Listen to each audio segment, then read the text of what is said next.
Mais uma entrevista importante para você acompanhar aqui no Expresso CNN. A gente conversa agora com o neurocientista Miguel Nicoleles. Nicoleles, querido, boa noite, bem-vindo de volta ao Expresso CNN. Um 2022 de mais boas notícias, apesar da gente não conseguir olhar isso nesse horizonte momentâneo, né? Me ouve bem, Nicoleles? Ouço bem, muito obrigado pelo convite, Mona Lisa, é um prazer revê-la, feliz ano novo e realmente que 2022 seja bem melhor que 2021. Precisamos. Obrigada a você de nos atender. Eu sei que você parece que está num descanso merecido nesse comecinho de ano, mas Nicoleles, eu quero começar te perguntando sobre essa decisão do Ministério da Saúde, né? A gente transmitiu, estamos repercutindo a redução do período de quarentena. O que você achou dessa decisão, dessa orientação? A gente está vendo decisões locais já acontecendo. Era apropriado por causa da vacinação ou não, Nicoleles? Então, Mona Lisa, essa decisão é uma cópia da decisão do CDC americano. Tá? Para variar, nós sempre copiamos tudo, né, que vem dos Estados Unidos, nem tudo que vale a pena copiar. Essa decisão está causando uma polêmica gigantesca nos Estados Unidos, porque lá não houve obrigação de fazer o teste no final do período de 5 dias. Isso foi uma decisão do CDC, né, americano, Center, né, Disease Control, e criou uma polêmica miserável nesse fim de semana, quase levou à demissão da presidenta, diretora do CDC, porque houve um conflito lá dentro, né? Eu acho extremamente temerário você mexer nisso nesse instante que nós estamos tendo uma explosão. Para você ter uma ideia, eu estou acompanhando em tempo real os casos americanos aqui, e hoje já passou de 1,3 milhões de casos, recorde, sem fechar, né? Ainda. É um recorde absurdo, né? Se 1 milhão da semana passada o pessoal falou, não, mas foi dados do feriado, 1,3 milhões e ainda não terminou a apuração de hoje. Então, o que eu fico pensando, faltam testes no Brasil. Não tem teste, as pessoas não estão conseguindo, estão passando horas em filas de centro de saúde e nem todo mundo, a vasta maioria, não consegue pagar um teste, né, numa farmácia ou num hospital particular. Então, nós estamos criando uma condição onde as pessoas podem reduzir a quarentena e sair por aí sem a gente saber se elas ainda estão transmitindo ou não. Porque a possibilidade existe, tá? É clara. Apesar da vacinação avançar bastante no nosso país, você então entende que não é o momento de diminuir o período da quarentena, até por causa das incertezas que o mundo ainda tem em relação a Ômicron e a tudo que a gente está vendo também dos surtos de gripe, Nicoleles, é isso? Exatamente, Mona Lisa, porque a Ômicron é muito mais transmissível do que as anteriores. Para você ter uma ideia, no Reino Unido, na Inglaterra, a Omicron disparou o número de infecções em crianças. É uma coisa impressionante você comparar até com a Delta, tá? É 2,5 vezes mais internações de crianças com a Omicron.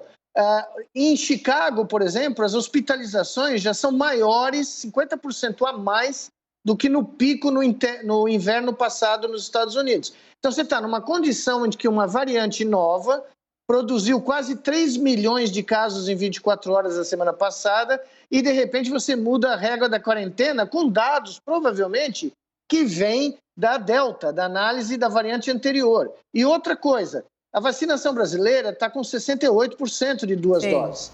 O Reino Unido está tendo 200 mil casos por dia com 71%.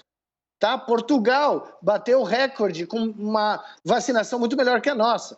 Então, mesmo em países onde a vacinação atingiu níveis melhores, essa variante está causando um sério problema em termos de casos e hospitalizações já. Sim, nós estamos, eu estava até aqui, peguei o meu celular para pegar os dados certinho. É isso que você disse, nós estamos com quase 68%, né, da vacinação completa na população brasileira. A primeira dose, 75% e mais um tiquinho, né?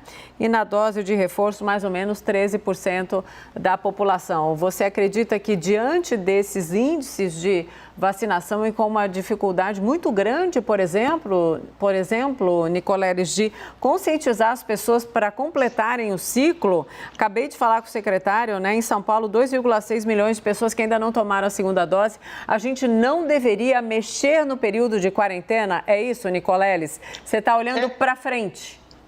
Exatamente, eu estou olhando no futuro.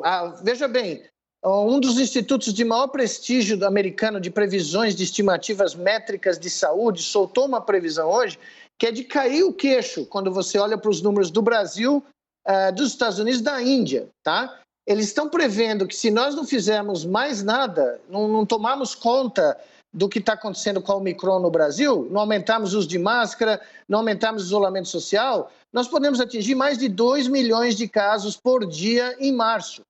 Tá? Chegando a 50 mil óbitos a mais, 670 mil óbitos até o final do mês. A Índia, por exemplo, pode chegar a 3 milhões de óbitos e estaria, em teoria, atingindo 30 milhões de casos dia, o que é algo assim que é de você nem conseguir imaginar, né? Mas é um dos lugares de maior precisão dessa pandemia. Os modelos matemáticos dele foram muito precisos até agora e eles soltaram um aviso que o Brasil pode estar tendo entre 400 e 600 mil casos dia nesse momento. Quase 10 vezes ou mais, até 10 a 20 vezes mais do que nós estamos tendo no nosso país do apagão de dados de saúde, né? E como eu vi o ministro aí falando na sua reportagem anterior, eu não sei de onde ele tirou que a pandemia está sendo apropriadamente tratada no Brasil, né? Deve ser do mundo da fantasia ou do mundo de Bickman, porque no mundo real o Brasil é considerado um dos piores manejadores da pandemia do planeta neste momento. Os nossos analistas participam da entrevista também. Renata, por favor, chega na conversa. Como vai, Nicoleles? Seguindo nessa linha, o alerta que o senhor faz é bem sério aqui para as medidas que devemos tomar no país.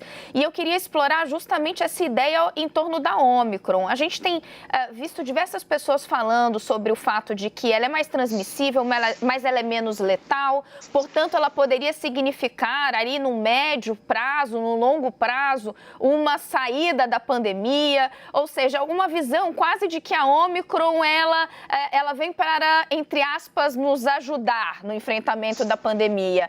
Queria que o senhor falasse sobre isso. Então, essa ideia tem de ser deixada de lado? Bom, sem dúvida nenhuma, porque eu nunca ouvi falar de uma variante que afeta 3 milhões de pessoas em 24 horas que veio para nos ajudar. Essa é uma narrativa que não tem evidência científica nenhuma. Pode até acontecer. A influenza desapareceu em 1918, ninguém sabe até hoje o que aconteceu. De repente, ela desapareceu do mundo. Mas ela tem um outro agravante que ninguém está falando, 2 grandes agravantes. O primeiro é que nós temos casos crônicos de Covid, que estão se transformando em milhões de casos mundo afora, que vão demandar tratamento médico de alta precisão, de alto impacto, como pessoas com insuficiência cardíaca, insuficiência renal, insuficiência pulmonar, doenças do sistema nervoso provocadas em pessoas que tiveram até casos leves ou até assintomáticos. 6 meses depois, o vírus fica no corpo e ele reaparece. Então, a prioridade seria quebrar a transmissão do vírus, impedir essa manifestação gigantesca, porque nós não vamos atingir uma imunidade dita de rebanho com infecções. Você vai atingir com a vacina. Falaram a mesma coisa no segundo semestre. A Mona Lisa vai lembrar disso. Nós conversamos no dia 30 de novembro a última vez. Sim. E o pessoal está falando, acabou a pandemia. Sim. Teve epidemiologista brasileiro que previu para outubro que acabava a pandemia. Queriam tirar as máscaras em São Paulo. Foi por um fio de cabelo que nós não tiramos as máscaras em São Paulo. Imagine se tivesse tirado as máscaras. Outra coisa, quando você fala, vou tirar a máscara dos ambientes externos, a maioria dos brasileiros vai prestar atenção para o final da frase. Ele vai tirar as máscaras. Ele não vai diferenciar externo e interno. É a mesma coisa de dizer que no Carnaval do Rio de Janeiro pode bloquear o de rua, mas não pode bloquear o desfile, porque as pessoas vão estar super supervisionadas e fiscalizadas na Marquês de Sapucaí do Rio, Quem já foi ver o desfile de carnaval da Marquês de Sapucaí ou viu pela televisão, sabe que isso é mais fácil, né? É mais fácil a vida alienígena aparecer amanhã na Terra do que se supervisionar o carnaval na Marquês de Sapucaí. Então, esses são legendas urbanas. O segundo fator que ninguém falou na mídia brasileira é que a Omicron nos Estados Unidos começou a passar para animais silvestres em grande número. No estado do Colorado, um colega meu, um grande amigo meu, que é vice-presidente da Colorado State University, conseguiu medir dos 18% dos cedros selvagens do Colorado já tem a Omicron. Ou seja, estamos criando reservatórios no mundo selvagem ao nosso redor, ok? Sim, Nicoleles, então vamos colocar os fatos aqui para as nossas realidades, né? Você falou do desfile no Rio de Janeiro, né? Das escolas de samba no Rio de Janeiro. Sim, é impossível ali controlar aquelas pessoas porque a concentração, todo mundo sabe o que é concentração, é onde a escola se reúne para começar o desfile, é no meio da rua. Aqui em São Paulo, o Sambódromo, ali pertinho da Praça 14 Bis, uma referência também para quem não é de São Paulo, é todo mundo embolado ali naquela avenida e também chegando por metrô, por ônibus. A gente sabe o que significa, né, esse desfile. Só um número para exemplificar também: cada escola de samba, no mínimo 3.600 pessoas, no máximo 4.200, 4.800, ou seja, um momento é de preocupação, sim. Diante do que a gente está vendo, do que você está ouvindo, pode ter carnaval de escola de samba em São Paulo? Nesse momento, dá para pensar em adiar uma decisão, esperar até fevereiro, ou já é para dizer não dá para pensar em festividade diante disso que você nos relatou que está acontecendo nos Estados Unidos e também da dificuldade de completar a vacinação no nosso país? Nicoleles? Bom, eu acho que é uma temeridade falar em carnaval. É uma temeridade até levantar a hipótese de ter o carnaval nesse momento com as condições sanitárias que nós estamos tendo. Vocês podem não acreditar em nenhum número, e no Brasil é difícil acreditar em qualquer número, porque nós não temos números oficiais críveis, né? Mas é só olhar ao seu redor. Quantas pessoas ao redor de cada um de nós está sendo infectada? Quantas pessoas tiveram testes positivos, mesmo que sejam casos assintomáticos? Todos nós estamos vendo um aumento que talvez seja o maior de toda a pandemia. Eu tenho quase certeza que é o maior número de casos de toda a pandemia. Então, a gente levantar essa bola do carnaval, nesse instante, olha, é como você falar para o filho de 16 anos ou de 14, olha, se mudar a lei, eu vou deixar você dirigir o carro. Olha, esse é o carro que você vai dirigir daqui a 20 dias, mas você não tem 18 anos ainda, mas se mudar a lei, eu vou te deixar. Eu, nesse momento, daria prioridade às medidas que nos ajudam a quebrar a transmissão, evitar o colapso do sistema hospitalar brasileiro, que já está cambaleante. E veja só, Canadá, Reino Unido, Estados Unidos estão na beirada do abismo do colapso hospitalar, tá? Hoje chegou a notícia do Canadá, da província de Ontário, que está em código vermelho. Porque a Omicron, ela é tão peculiar que ela tirou da mão dos gestores e dos políticos a decisão do lockdown. Ela pôs tanta gente de cama que não consegue sair de casa para trabalhar, que negócios dos Estados Unidos, comércio, linhas aéreas, hospitais, estão ficando sem gente para trabalhar. Então, a Omicron retirou essa decisão dos gestores e tomou nas próprias mãos. Nada disso é leve, nada disso é brando, porque nós estamos falando de cadeias logísticas, hospitais, linhas aéreas. Nós estamos vendo o impacto nas imagens. É que nem você em futebol, Mona Lisa, os caras aqui no Brasil que chamam o VAR para decidir um pênalti a favor do Palmeiras e desmarca o pênalti, que foi absurdo, né? O cara chutou o estômago do cara na área, mas o VAR vai lá e fala, não foi. É isso que nós estamos fazendo, porque as imagens estão nas nossas frentes. As filas, os hospitais ficando sem gente, aviões cancelados agora em São Paulo, não é em Nova York, em São Paulo. Então, o prudente, o lógico, seria ir na direção oposta e não ajudar o vírus a se espalhar. Renata, tem mais alguma questão, minha querida?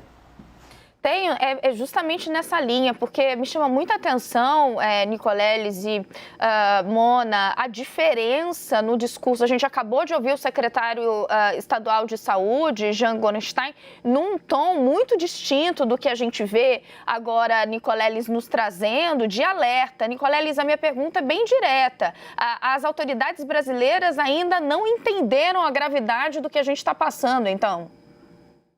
Não, até hoje não. Veja, se nós fizéssemos, se você pegar os números que fossem, vamos lá, pegar os números reais do mundo de hoje, tá bom? E comparasse com os números de março de 2020, onde a maioria dos governadores começou a fazer medidas de isolamento social, uso de máscara, lockdowns, toque de recolher, o diabo a quatro. Se você pegar os números de hoje e transportar para 2020, eles são muito piores hoje.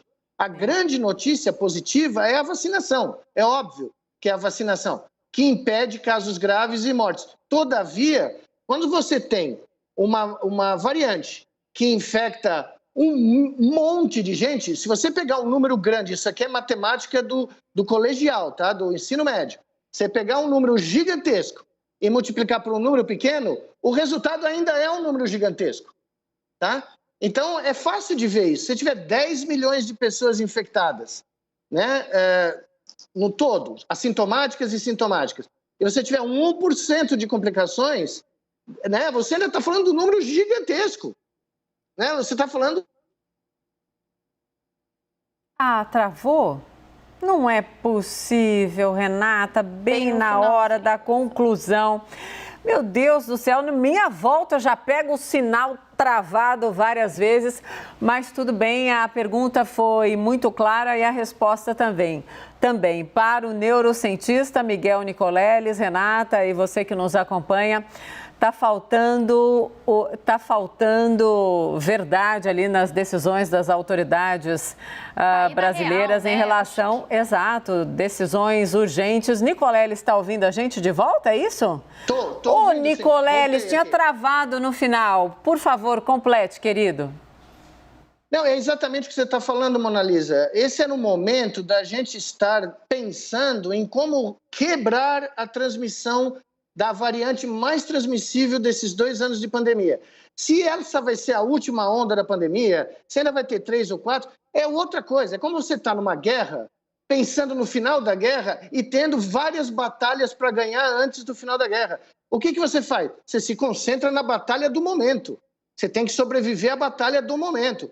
Deixa para pensar depois o que vai acontecer dessa batalha. E a batalha no momento é quebrar a transmissão e impedir o colapso do sistema de saúde. Se um secretário de saúde não consegue ver isso, se um ministro da saúde não consegue ver isso, eles estão no emprego errado. Eles têm que pensar em outro modo de vida, entendeu? Sim, o papo com o Nicoleles é assim, é reto, por isso que é sempre muito bom. Nicoleles, obrigada, querido, por voltar aqui conversar com a gente. É sempre muito importante ter a sua voz, a voz do conhecimento, da consciência e do chacoalha também, né? Sem dúvida. Renata, muito obrigada também por participar. Nicoleles, boa noite. Venha mais conversar com a gente. Boa noite, muito obrigado a vocês, hein? Até a próxima. Obrigada, querido.